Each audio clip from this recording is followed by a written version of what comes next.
प्रकरणात असं होतंय की ज्यावेळेला ही सगळी प्रमुख जे राजकारणामधली व्यक्ती आहेत, सरकारमधले प्रमुख जे चेहरे आहेत, हे अशा पद्धतीने एकत्र येत आहेत, दौरे रद्द करून यावर चर्चा करतायत, बैठक घेत आहेत.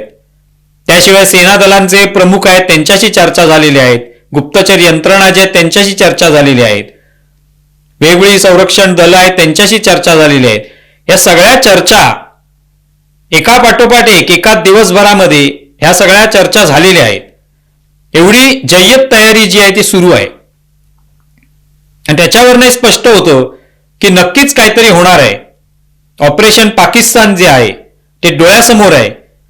आता फक्त त्याचा मुहूर्त कोणता आहे हे आपल्या समोर यायचंय. अर्थात तो मोदी सरकारने ठरवला असणारच, पण तो केव्हाचा मुहूर्त आहे, कशा पद्धतीने हा मुहूर्त साधायचा आहे, कुठे साधायचा आहे, हे सगळं निश्चित असणार.